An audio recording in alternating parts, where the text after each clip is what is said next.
advogados disseram: irmã, procura o estatuto do idoso e processa esse pastor e processa essa igreja. Então está diferente de 1 Coríntios, capítulo 6. Eu só estou no primeiro versículo. No primeiro. Está diferente? Está diferente? Não. Aí mandou, a turma lá mandou a irmã processar o pastor e olhar no estatuto do idoso. O que tem a ver estatuto de idoso com igreja, com substituir de um cargo? Isso não tem nada a ver, mas as pessoas misturam as coisas. Eu já passei por isso. Eu estava pastoreando, não posso dizer o lugar, aqui em Brasília, né? E uma irmã falou para mim, ela confessou que estava em adultério. Ela falou para mim: olha, pastor, eu estou em adultério. Eu adulterei. Eu digo: pois é, a irmã adulterou, mas aí existe a disciplina da igreja, né? Nós não vamos matar a irmã, não vamos colocar a irmã no inferno, não vamos perseguir a irmã, não vamos expulsar a irmã, não vamos fazer nada com a irmã. Nós estamos aqui para ajudar. Só que tem a disciplina da igreja, entendeu? A irmã fica aí no cantinho, não pode tomar santa ceia, é o que diz o estatuto da igreja. E não pode ter oportunidade, fica no cantinho aí na prova, né? Cumprindo sua disciplina. Se o senhor se atrever a me colocar em disciplina, eu lhe processo. Processo o senhor e processo a igreja. Não está diferente de 1 Coríntios, capítulo 6, irmãos querendo levar os outros aos tribunais? Isso não existe, né? E eu já fui lesado muitas vezes por outras igrejas, por outras lideranças, por outros pastores, perseguido, ameaçado de morte. Já sofri muito, irmãos. Mas já tive muitos telefonemas de bons advogados que tiveram misericórdia de mim. Pastor, o senhor não precisa pagar um centavo. Eu sou advogado e sou dos bons. O senhor não precisa pagar um centavo. Eu levo essa briga para a justiça e eu tenho certeza que o ganho de causa é sua. O senhor vai ganhar essa causa. O senhor vai ganhar. E eu não quis. Eu não quis porque eu não estou para colocar a igreja na justiça, nem estou para colocar irmão nenhum na justiça, porque eu sei que isso traz escândalo para a obra de Deus. Então, estamos no versículo 1. Eu falei que esse assunto é um assunto extenso e delicado, tá bom? Vamos para o 2º versículo. Então, pelo amor de Deus, né? Crente levar o outro para a justiça, né? A igreja antigamente ela reunia os obreiros e fazia uma reunião com os obreiros e ali tratava o assunto do problema que está acontecendo. Ah, pastor, mas eu não quero reunir com os obreiros. Pronto, você vai tratar comigo e com a pastora da igreja. Nós somos os presidentes da ADESUD, eu e a pastora Eliene Barbosa, nós vamos tratar junto com vocês, né? Em off, não vai dar problema nenhum, entendeu? Não tem problema nenhum, a gente trata em off, trata com muito carinho. Nós não estamos, irmão, para expulsar ninguém da igreja, para perseguir ninguém, para matar ninguém. Nós sabemos o valor de uma alma, nós tratamos com muito carinho, com muito amor. Sabemos que a Bíblia diz: quem está em pé, olhe para que não caia. Sabemos que o errar é do homem, mas o levantar é de Deus. Sabemos que a qualquer momento, um de nós, até eu mesmo, posso cair em pecado. Nós sabemos disso. Eu não estou para perseguir ninguém, para matar ninguém, para destruir a vida de seu ninguém. Eu estou para ajudar. Se você não quer reunir com os obreiros para tratar seu assunto, a gente reúne em off, faz uma reunião em off, conversa, acerta, contanto que você faça o que a Bíblia diz: confessa e deixa, para que você venha prosperar e alcançar misericórdia. Estamos para ajudar, entendeu? E o que eu tratar, eu e a pastora Eliene, com qualquer irmão da igreja, nós vamos levar para a sepultura. Uma coisa que respeitamos é a ética pastoral, guardar segredos, porque eu não quero a vida de ninguém exposta. Não, isso não traz bênção para ninguém, nem para a igreja, nem para a vítima, né? Nem para o irmão que está sendo prejudicado, sofrido, acabado, destruído, nem para ninguém. Então nós temos que tratar o assunto e não escandalizar a obra de Deus, não escandalizar o evangelho, não escandalizar ninguém. Trata em off.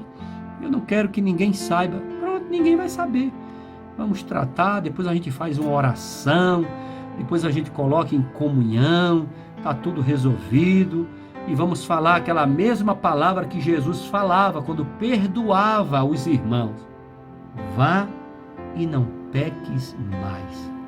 Quando Jesus tratou o assunto daquela pecadora, daquela mulher adúltera, ele não fez reunião de obreiro, ele não marcou aquele aparato, aquele teatro todo. Ele disse para ela, na frente de todo mundo: adulterou? Vai e não peques mais, não adultere mais, estás perdoada. Pronto, vamos simplificar, vamos desburocratizar, descomplicar a obra de Deus. Estamos para ajudar com muito carinho, com muito amor.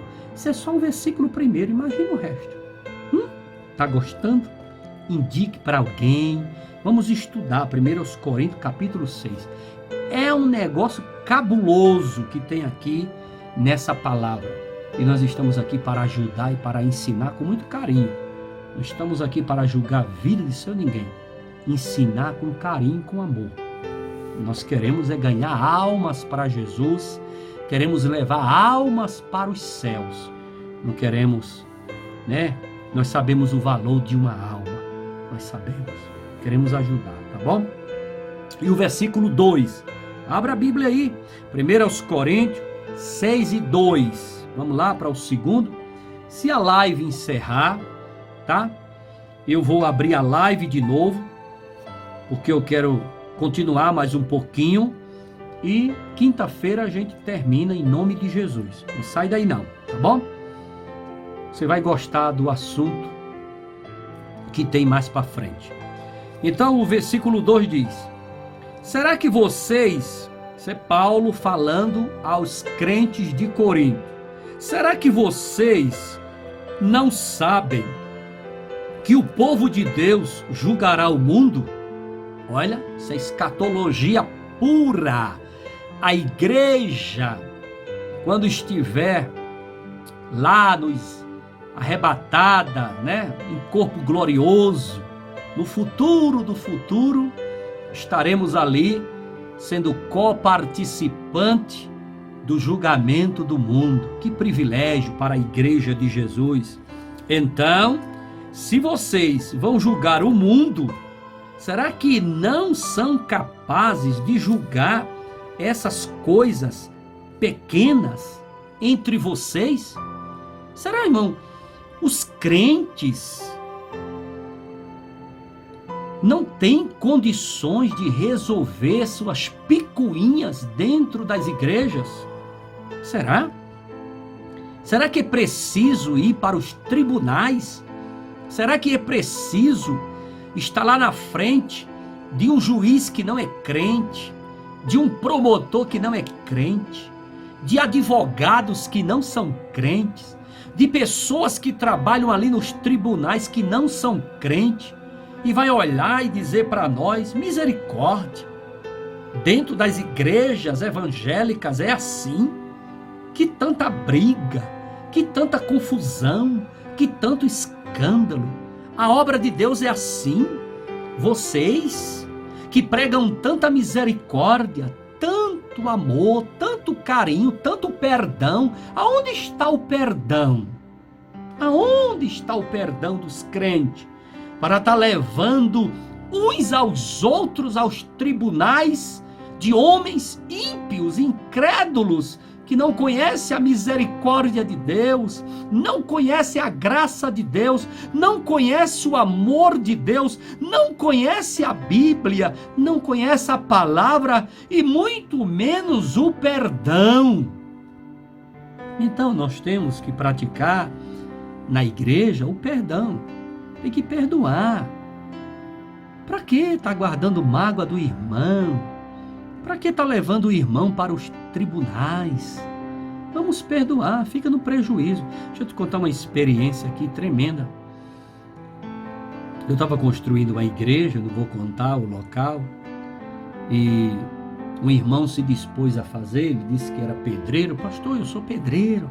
Ele congregava comigo e tinha vários pedreiros, era um mutirão. E ele pegou a colher de pedreiro e começou a levantar a parede. Irmão, nunca vi uma parede daquela. A parede parece que ela estava com 6 meses de gravidez. Eu nunca vi uma parede daquela. A gente estava construindo, precisando de pedreiros, era um mutirão. Ele foi fazendo a parede e foi ficando um bucho. Tinha uns 8 meses de gravidez a parede. E eu fiquei preocupado. E o povo passava no mutirão. Pastor, olha aquilo ali, deixa para lá. Para ele não entristecer, para ele não desviar, para ele não ficar triste, para ele não ir embora da igreja, deixa para lá. Mas pastor, o senhor está vendo aquilo ali, misericórdia, derruba aquilo ali. Eu ia derrubar a parede na frente do irmão, eu ia mandar o irmão parar, e tome cimento, e a gente quase não tinha material. Sabe como é construção de igreja, irmão? Construção de igreja era uma coisa tão séria, que a pastora Eliene ficava lá. A pastora Eliene parecia aqueles cowboy, vestida de luva, um chapéu na cabeça, uma garrafa de café, um bolo daquele de caixinha do lado, e ela ficava ali com um martelo, aprumando os pregos velhos, enferrujados, que a gente não tinha condições nem de comprar prego para pregar as tábuas, para colocar o concreto, o cimento lá, o concreto entre as tábuas, para fazer as colunas da igreja, para fazer os radier, as amarrações. A pastora Eliane é quem desenvergava os pregos enferrujados, que não tinha dinheiro para comprar prego. E o irmão gastando cimento, gastando tijolo, e o povo passava. Pastor, vai lá, pastor, para, pastor, pelo amor de Deus. E cala a boca. Quando foi de noite, a gente tinha um pedreiro que era o mestre de obra, era um homem sábio, inteligente, muito entendido. Quando foi embora, era mais ou menos umas 10, 11 horas, e aquele irmão não ia embora, e a parede foi ficando com bucho, e não podia derrubar para não entristecer o irmão, não magoar o irmão. É melhor ficar no prejuízo. E ele foi embora com aquela felicidade, aquela alegria. Aí eu chamei aquele irmão e falei para ele: ó, nós vamos ficar aqui até meia-noite, 1h da manhã. O senhor topa? Ele disse: top, meu pastor. Eu digo: vamos derrubar essa parede e vamos levantar. Para amanhã ele chegar, a parede está toda aprumadinha e ele não saber de nada. E aquele irmão, com tanta humildade, com tanta obediência ao seu pastor, com tanto carinho, derrubou a parede todinha e fez ela todinha de novo. No outro dia ele chegou, olhou, se achando. Estava toda no prumo. Foi o mestre de obra que fez. E eu perdi muito material naquele dia. Aí depois eu mandei ele fazer outro serviço, que era do ofício dele, e não teve briga, não teve confusão, não teve nada, não deu problema. Porque nós estamos para ganhar almas. Nós não estamos para expulsar a alma, nós não estamos para perder. É muito trabalho ganhar uma alma. E é melhor você ficar no prejuízo do que escandalizar o seu irmão. Fique no prejuízo, mas não escandalize o seu irmão. Viu? Essa live terminar, continue aí, tá bom? Nós vamos continuar para quinta-feira a gente encerrar. Então aqui, ó, o versículo de número 3. Vamos lá. Por acaso vocês não sabem que nós, a igreja, julgaremos até mesmo os anjos? Até os anjos caídos, futuramente, escatologicamente, a igreja participará desse julgamento. muito mais, então, devemos julgar as coisas desta vida. Se vocês vão julgar até os anjos caídos, como não pode uma igreja julgar as coisas desta vida? Vamos para o 4º versículo, tá bom? Portanto, se surgir alguma questão dessas, será que vocês vão procurar pessoas que são desprezadas na igreja para julgarem esses casos? Ele está falando aqui, quando a gente estuda, né, meticulosamente os versículos, ele está falando aqui, será que vocês vão procurar incrédulos para julgar as coisas dos crentes? Será que é preciso pegar as picuinhas, as briguinhas, as fofoquinhas, os mexeriquinhos da igreja, os probleminha do dia a dia, cotidiano, de dentro da igreja, e levar para os incrédulos, lá para fora, para causar escândalo? No meu tempo, a gente resolvia tudo dentro da igreja. Fazia reunião com um, reunião com outro, conversava com um, conversava com outro. Quem queria reunião com todos os obreiros, a gente fazia. Quem não queria, fazia reunião só com o pastor e, né, com a esposa do pastor. Ali confessava, a gente orava. Quando a coisa era muito cabeluda, muito pesada, envolvia famílias, envolvia filhos, envolvia coisas terríveis, tinha que selecionar o mínimo de pessoas, fazer ali uma reunião com muito cuidado e tratar o assunto, mas levar para os tribunais dos incrédulos. E hoje nós vemos isso, né? Você vê que um pastor, hoje em dia, às vezes ele nem toma providência do pecado lá dentro da igreja, porque as pessoas ameaçam o pastor. Se o senhor tomar providência disso ou daquilo comigo, mexer comigo, eu te processo. Eu te levo para os tribunais, eu te levo para a delegacia, eu faço isso, eu faço, aconteço. E é muito difícil pastorear. É uma carga pesada, é uma cruz pesada. O cajado, ele é muito pesado. Cajado é pesado. Só quem sabe é quem tem o cajado na mão, sabe o peso que é um cajado, né? E quem participa de tudo isso é a esposa do pastor, porque os filhos, nós não vamos estar conversando com filhos, né? Causando escândalo para os filhos, abalando o psicológico dos filhos, trazendo esses problemas cabeludo, pesado para os filhos ficarem, né? Pastores, um casal de pastor que tem experiência e maturidade, guarda consigo mesmo. Tá?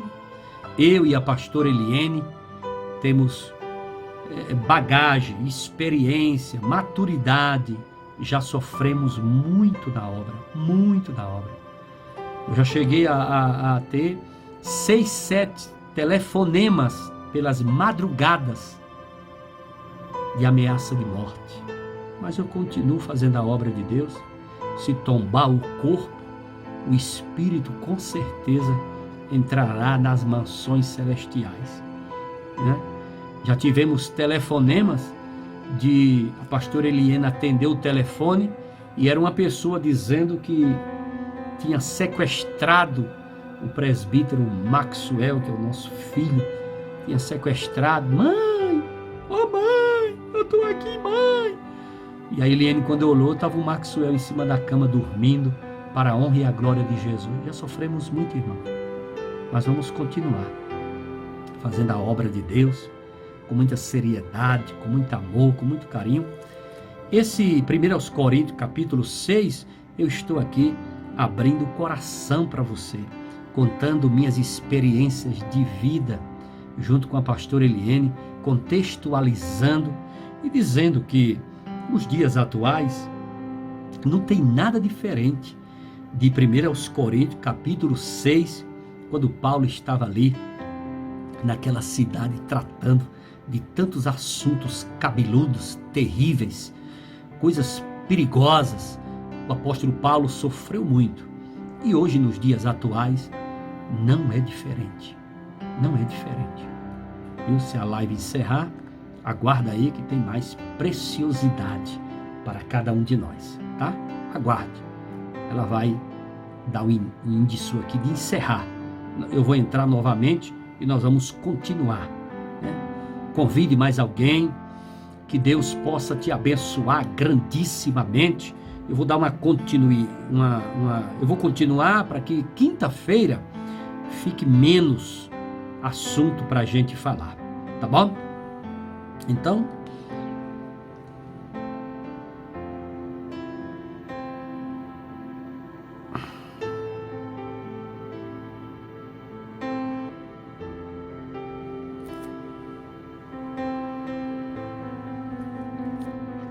voltamos aqui. Eu sei que os irmãos estão conosco, né? E vamos aqui prosseguindo. Daqui a pouco a gente termina. Ah, que bênção. Deus abençoe. Então vamos aqui. O versículo de número 4, né? Eu já li. Vamos ler aqui o versículo de número 5. Que vergonha, diz o apóstolo São Paulo. Será que entre vocês não existe alguém com bastante sabedoria para resolver uma questão entre irmãos? Será que não tinha na igreja de Corinto alguém com bastante sabedoria para resolver essa questão, essas briguinhas, essas picuinhas? Então, é isso que fala o capítulo 6 de 1 Coríntios, expositivamente. Nós estamos aqui expondo a palavra de Deus, né? E é interessante que tudo que acontece aqui não é novidade, né? A igreja em Corinto perdia seu bom testemunho na cidade. A imoralidade dentro da igreja, processos legais envolvendo membros da igreja, escândalo. Se tratava de pecados da carne, como também pecados do espírito. Eu quero também falar sobre isso. Você sabe, né? O que é pecado da carne e o que é pecado do espírito? Uma coisa diferente da outra, tá? Segundo aos Coríntios, capítulo 7, versículo 1 diz: saia fora de tudo que é impuro. O nosso corpo e a nossa alma, veja que esse versículo fala do corpo e da alma, precisam de purificações. Se dediquem a Deus, vivam só para Ele, debaixo do temor. Ok? Segundo aos Coríntios 7:1, separa o que é pecado da carne e o que é pecado do espírito. Uma coisa é você pecar na alma, outra coisa é você pecar na carne. Vamos explicar sobre isso.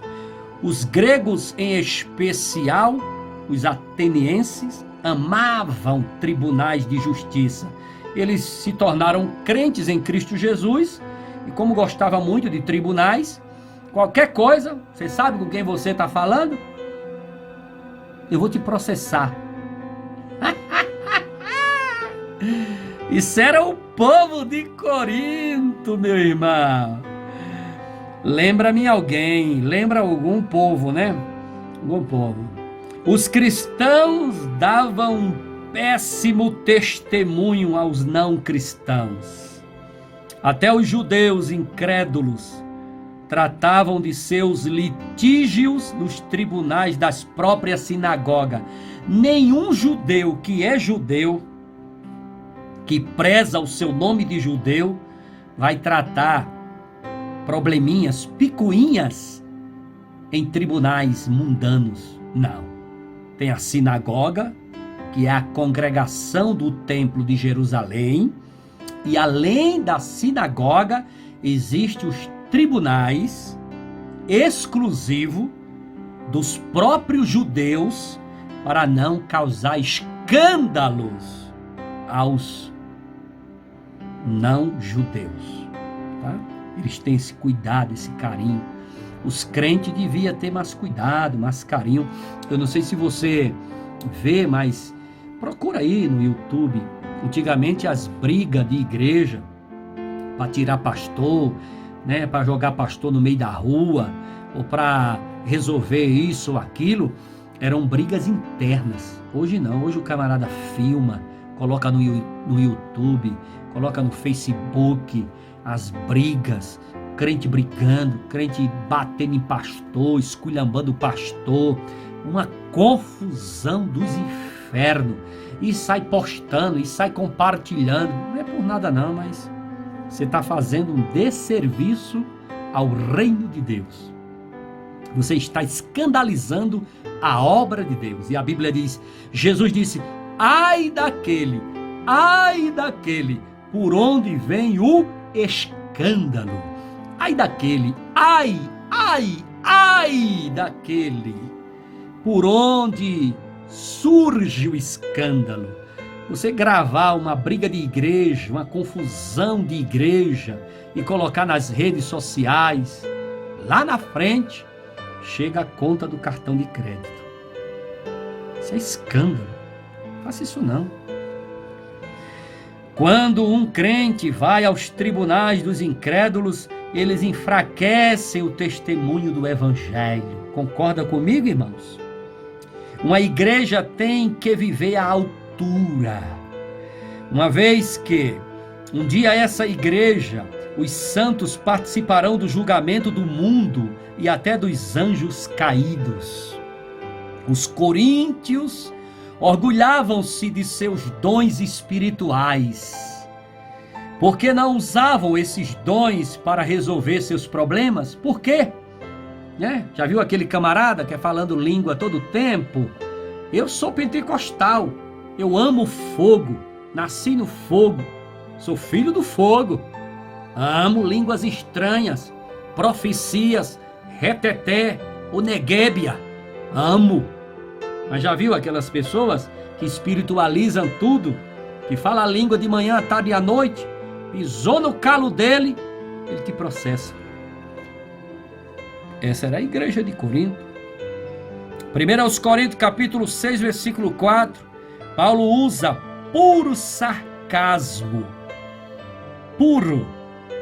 Disse o apóstolo Paulo aos crentes da igreja de Corinto: vocês estariam em uma situação melhor se pedisse ao membro mais fraco da igreja para resolver a questão de vocês do dia a dia dentro da igreja, do que levar as confusões e os conflitos dentro da igreja para os juízes incrédulos.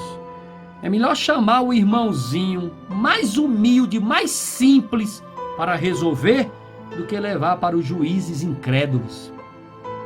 Paulo dizendo aos crentes de Corinto: é errado os cristãos levarem processos legais contra outros cristãos aos tribunais cíveis.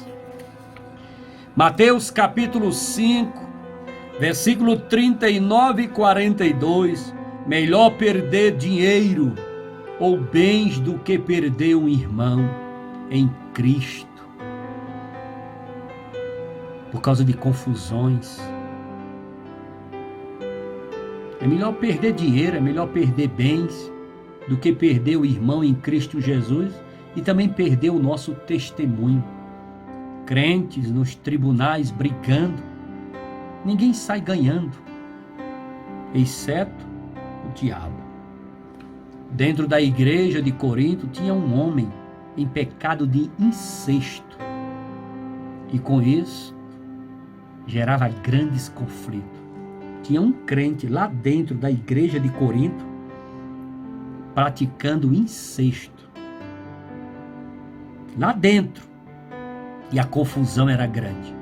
Lá na frente vamos falar sobre isso. A igreja de Corinto estava mergulhada em pecados. Havia grande devassidão na cidade de Corinto.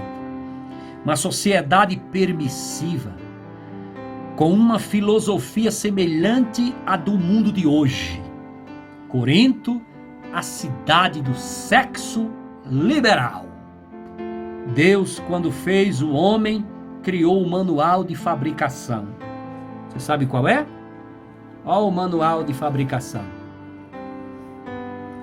Quando Deus criou o homem, Ele fez o manual de fabricação. Leia o manual de fabricação do ser humano. Olha o manual de fabricação do ser humano. Leia. Aqui tem tudo. Tudo e o resto. Para você não perder a sua salvação. Obedeça ao manual de Deus. Nela existe tudo sobre qualquer assunto, inclusive sobre o sexo. É verdade. Deus condena pecados sexuais na cidade de Corinto. A cidade de Corinto andava junto duas coisas muito fortes: idolatria e lascívia, luxúria, a sensualidade exagerada que tantos pastores combatem dentro das igrejas.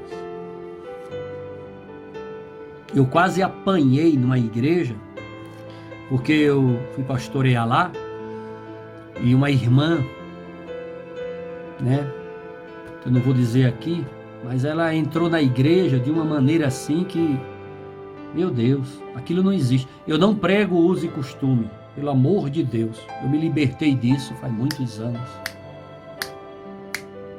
Eu não prego uso e costume. Eu me libertei disso. Acho isso uma baboseira. Eu conheço Bíblia.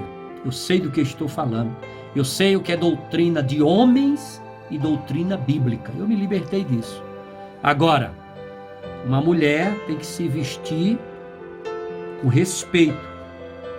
Tanto a mulher como o homem tem que se vestir com respeito, Não causar sensualidade exagerada dentro da igreja. Os termos efeminados e sodomitas referem-se aos parceiros ativos e passivos em uma relação homossexual. Eu vou falar sobre esse assunto com muito carinho, quinta-feira que vem. Romanos, capítulo 1, versículo 26 e 27, Paulo trata do homossexualismo e especificamente em Romanos, Paulo fala do lesbianismo. Está claro lá? Está claro. Deus criou o nosso corpo para ressuscitar em glória. Os coríntios diziam: todas as coisas me são lícitas. Com isso, dentro da igreja surgiu a liberdade cristã. E essa liberdade cristã tem causado muita dor de cabeça em pastores. Muita dor de cabeça. É uma liberdade com uma libertinagem que traz só prejuízos. Não traz consagração, não traz misericórdia. Os coríntios diziam: os alimentos são para o estômago e o estômago para os alimentos. Com isso, para eles, o sexo, um apetite a ser saciado, não uma dádiva a ser guardada e usada com cuidado.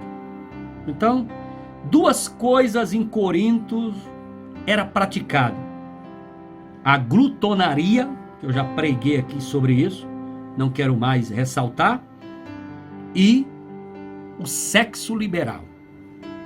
A lascívia está para o sexo, assim como a glutonaria está para os alimentos. Os dois são pecaminosos e têm consequências trágicas. Todo desejo tem que ter freios. Irmão, você tem que ter freio até para assistir o seriado de zumbi. Tem que ter freio. E tem gente que vai assistir um seriado, ele não tem freio. E o negócio, a peste do negócio é bom mesmo. A peste é bom. Eu quero saber o que é que tem no outro episódio. Eu quero saber o que é que tem no outro episódio. E com isso, das 5 horas da manhã, você nem banhou, nem comeu, entendeu? E vai assim, ó. Cuidado. Nós temos que ter freios. Freio para assistir filme, freio para assistir um seriado, freio para assistir televisão, freio na frente do computador, freio nas redes sociais. Você fica ali nas redes sociais, ó. Um dia desse eu vi uma mãe nas redes sociais, ela estava tão entretida no celular, olhando, que a criança quase cai de uma escada, num vão. A escada era muito alta, tinha um vão, a criança brincando, quase cai. Não caiu porque um cara foi lá e puxou a criança pela roupa. Mas a mulher estava lá. Tudo tem que ter freio. Tudo tem que ter freio. Tudo. Tem que ter freio para comer. Freio, né? Até para dormir tem que ter freio, né? Você vai dormir o dia todo, né? O dia todinho dormindo. Misericórdia. Vai enferrujar. Vai oxidar tudo. Então, tudo tem que ter freios. Em tudo. E quando a gente fala disso, quando um pastor ele fala sobre freio, muita gente não gosta, né? Priscila, temperança, né? As pessoas não gostam, né? Ah, pastor, o senhor quer mandar na minha vida? Não, eu não mando na sua vida, né? Eu sou apenas um simples pastor, estou apenas dando um conselho pastoral. Se você quiser desenfrear, quiser se esbagaçar, eu não posso fazer nada. A vida é feita de escolhas, decisões sábias. Você colhe bons frutos. Decisões insensatas, erradas, você vai colher frutos ruins, podres, azedos. Vai colher coisas ruins. Decisões ruins, colhe coisas ruins. Então, em tudo tem que ter freios, né? Deus nos deu desejos normais, que devem ser controlados, né? Deus nos deu desejos normais, mas que devem ser controlados. Lembra da pregação que eu falei da glutonaria? Quando sentares à mesa, se fores um homem de grande apetite, coloca uma faca na tua garganta. Qual que é a faca? Para comer pouco. Se comer muito, ela fura. Está lá em Provérbio, eu preguei sobre isso. Então, Deus nos deu desejos normais, que devem ser controlados. Sexo fora do casamento é destrutivo. Sexo dentro do casamento é criativo. O corpo do cristão é um membro do corpo de Cristo. Não podemos estar ligado a Cristo e em pecado ao mesmo tempo.